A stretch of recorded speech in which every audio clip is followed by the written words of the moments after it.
de l'Éternel est plein de surprises, tant qu'agréables ou désagréables. Alléluia. Il faut s'attendre à ça. Ne vous étonnez pas. C'est l'accomplissement de la parole. Paul était arrêté. Marc, il prêchait plein d'onction du Saint-Esprit. Plein de la puissance du Saint-Esprit. Ils étaient arrêtés. Pierre, l'ombre, le Pierre qui sauvait les malades, il était arrêté en prison. Ça n'a pas changé sa foi. Votre arrestation, votre attaque, votre combat ne peut pas te persuader d'abandonner le Seigneur. Alléluia. Au contraire, il faut dire Seigneur merci pour l'accomplissement de la parole. Parce que les autres, lorsqu'ils voient ça, ils disent ah, ce n'est pas comme ça que j'ai cru. Moi, je croyais que lorsque tu vas servir Dieu, vers sans problème, jusqu'au retour de Christ. Non, ne trompez-vous. Si nos aînés ont vécu, nous aussi nous allons vivre ça. Et lui-même a dit, si c'est moi, Christ, on m'a crucifié, on m'a lapidé, pourquoi pas vous? Nous, on nous lapide d'une manière ou d'une autre. Pas des injures, pas des critiques, pas des mensonges. On nous lapide. Mais on ne peut pas perdre notre foi parce que nous sommes plus que vainqueurs. Alléluia. Amen. Ah, soyez joyeux. Paul témoigne du fait que la visite d'Onésime Onéphore l'ont souvent réconforté. Soyez toujours joyeux dans tous les combats. Que ça soit bon ou mal, glorifiez toujours le Seigneur. Si parfois, même les arbres, un jour je disais à madame, je dis maman, l'hiver, la neige frappe les arbres terriblement. Nous voyons comment est-ce que la neige frappe les arbres. Et des fleurs tombent. Et il devient comme, l'arbre devient comme une arbre qui ne produit jamais. Mais avant, après l'été, il y aura des pluies. Et ces pluies vont alimenter maintenant l'arbre en question. Ça va commencer des feuilles et pour donner l'ombrage. Mais l'arbre ne dit pas à l'hiver, laisse-moi tranquille. L'hiver fait son travail. Il frappe même les gens. Si tu ne te gardes pas très bien dans le coup, automatiquement tu es attaqué. Et ça, c'est son rôle. Paul sentait, il voulait qu'Onésime soit auprès de lui pour réconforter dans la foi. Et dans toutes les situations, on doit toujours être joyeux. Paul dit, il faut être joyeux dans toutes les circonstances qui nous arrivent. Les apôtres, après avoir été chicotés, ils ont commencé à se réjouir. Moi, on m'a chicoté, toi chicote. Ils glorifient le Seigneur. Alléluia. Moi, on m'a chicoté 4. Ils se glorifient. Alléluia. Mais aujourd'hui, il y a d'autres qui ferment la Bible lorsqu'ils voient les combats. Il y a d'autres qui nient même le Seigneur lorsqu'ils voient l'arrestation. On vous arrête comme ça, tu commences à nier. Non, ce n'est pas moi, je ne suis pas chrétien. Non. On doit garder notre identité jusqu'à la fin. Alléluia. Amen. Ah. B. Soyez sincères. Onésime, les équipes de l'Onésime, n'a pas eu honte de mes chaînes. De toute évidence, certains visiteurs de Paul avaient éprouvé l'embarras et s'asseoir avec un prisonnier dans la cellule. Il n'a pas eu honte de s'asseoir parce que lorsqu'il était lié, on l'avait arrêté, bloqué, lui annoncer la parole de Dieu dans la prison. Alléluia. Amen. Dans la prison, il y a aussi des âmes qui ont besoin de leur vie. Il annonçait.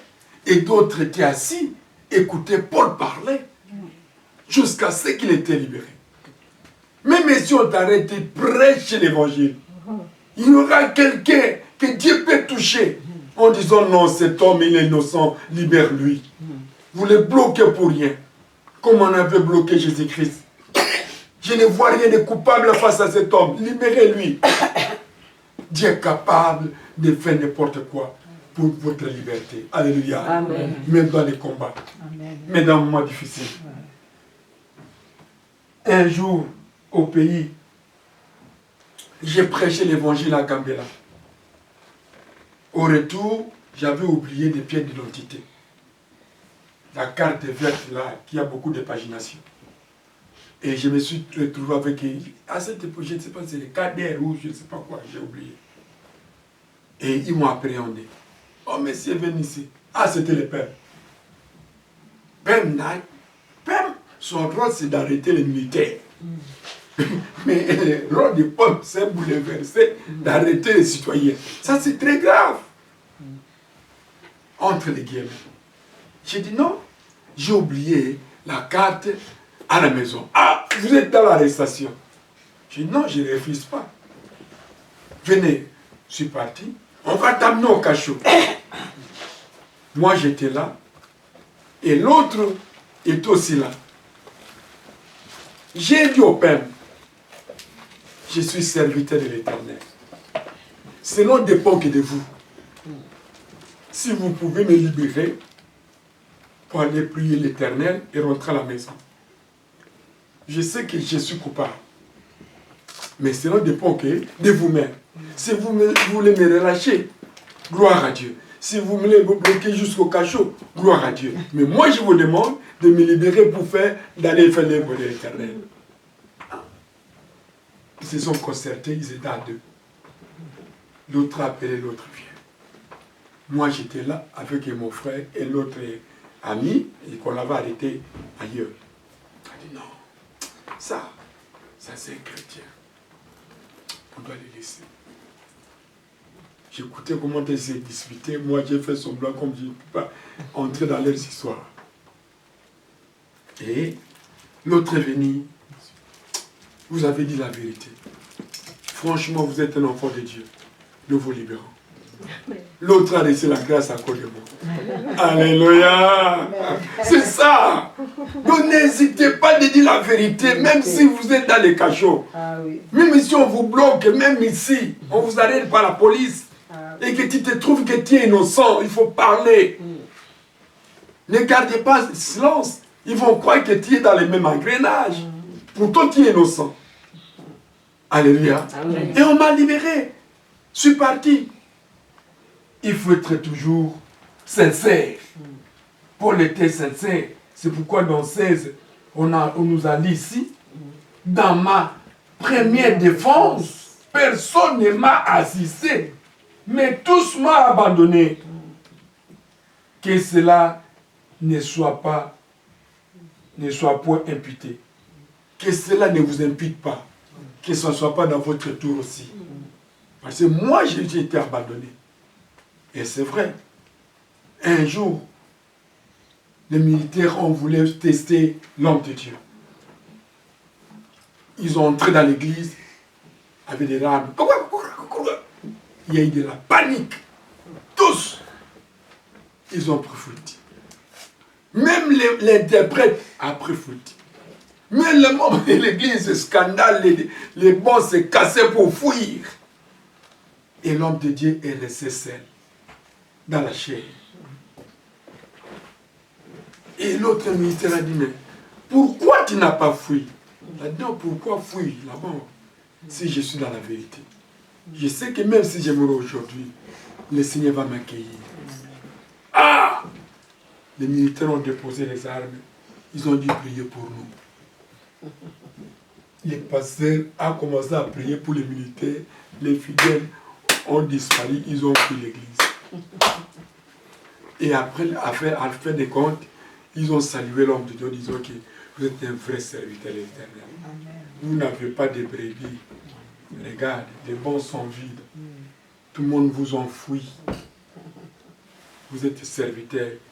Allez au service de l'Éternel. Les pasteurs étaient restés et les brebis commençaient à venir comme des pierres, chacun à son tour, entrer dans la maison de l'Éternel.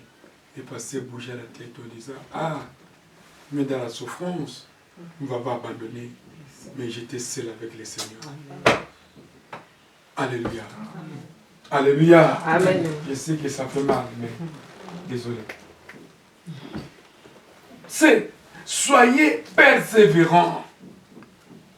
De Timothée, chapitre 1, verset 17. On nous a dit, c'est le Seigneur qui m'a assisté et qui m'a fortifié afin que la prédication fût accomplie par moi. Soyez persévérants. Jésus-Christ est notre compagnon fidèle.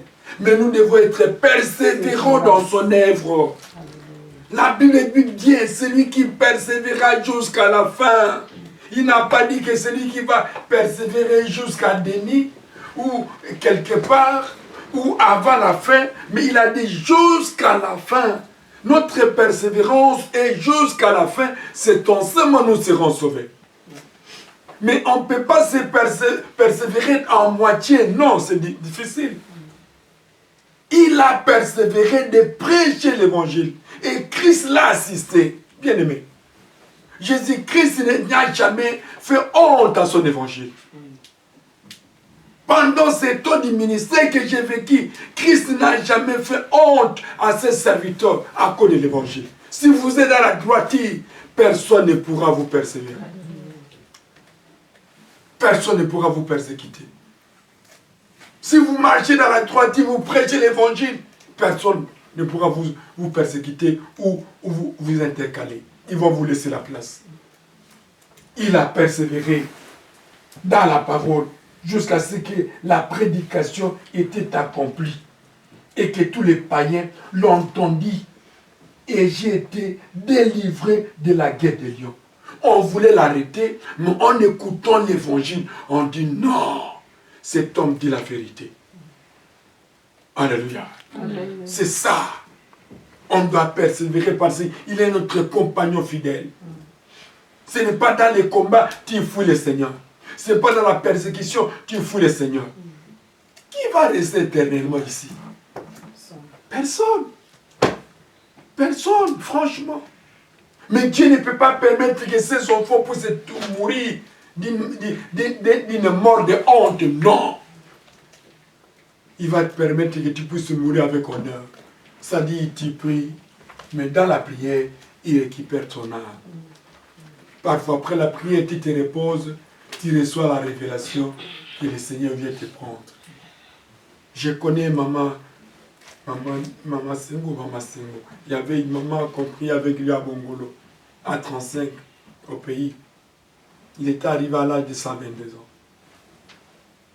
Il me disait, Joseph, moi j'attends Massia venir me prendre. Je l'ai vu.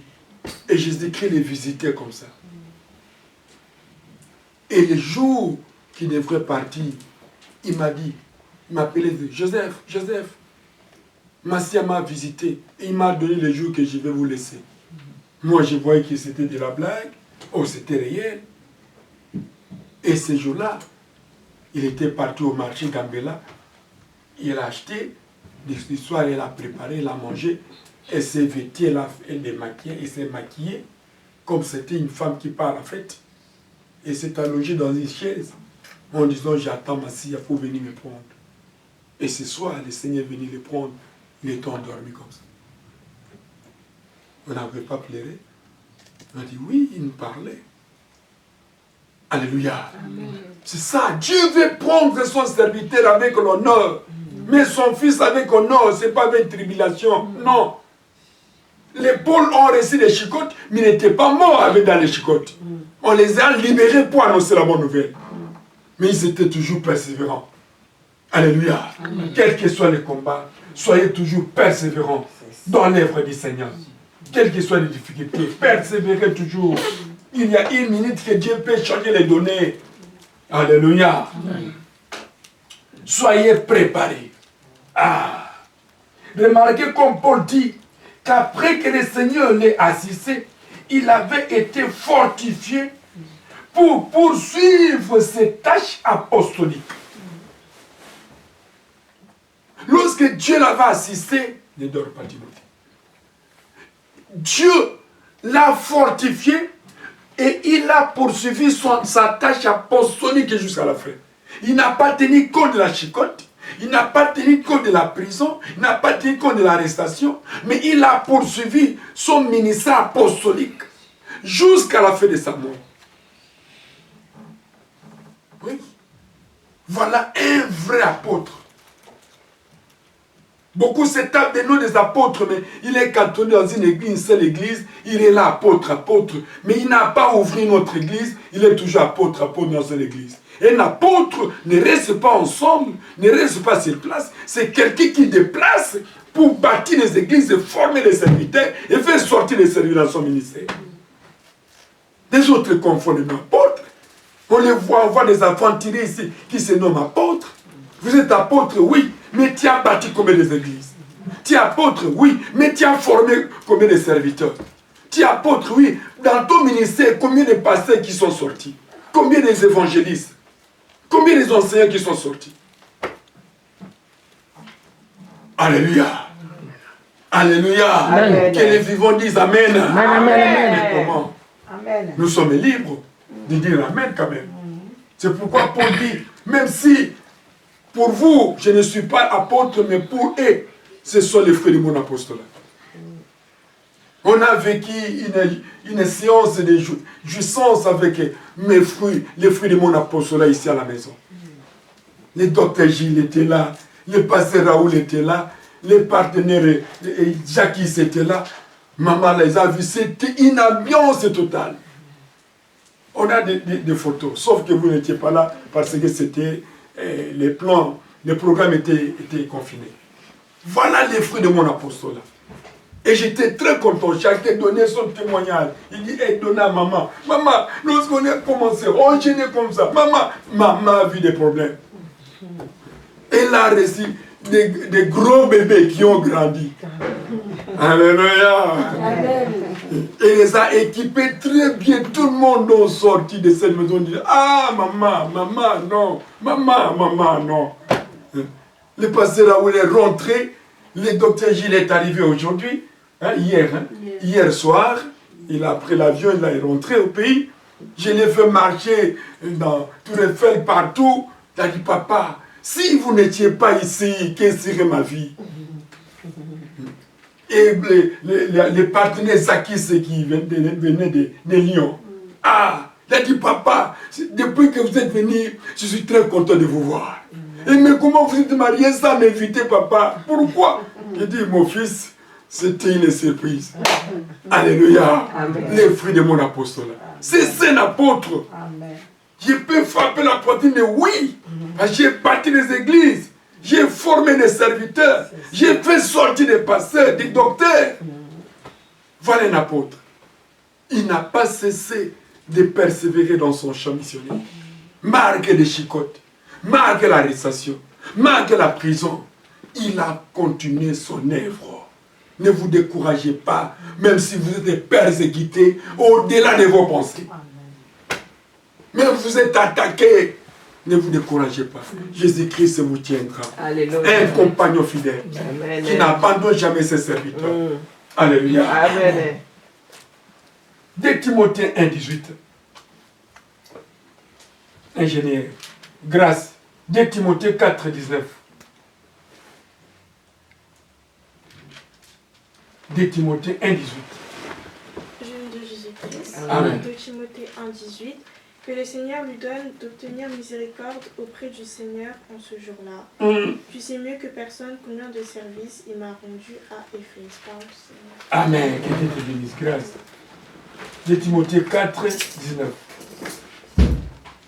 Salut Prisca et Aquilas et la famille d'Onésiphore. Amen. Que Dieu te bénisse. Amen. Alléluia. Amen. Nous voyons Paul qui dit, soyez préparés. Oui. Un serviteur ou un enfant de Dieu doit être préparé avant d'aller accomplir la mission du Seigneur. Préparé comment? Parfois, vous pouvez me poser cette question. Bien sûr que oui. C'est préparé dans des jeûnes et des prières. C'est préparé dans la lecture de la parole. C'est préparé dans les sons d'Ainsi dit l'Éternel. C'est préparé parce que tu vas trouver chaque millier à des différents combats. Lorsque nous allons à l'évangélisation, on se prépare par des jeûnes de prière. On remet cet endroit entre les mains du Seigneur parce qu'on ne sait pas quel combat qu'on va trouver. Lorsque tu es préparé, même si les démons s'agitent devant toi, tu vas commencer à se moquer de lui. Ça, c'est des ballons. Ça, c'est des ballons d'air. Des petits démons là.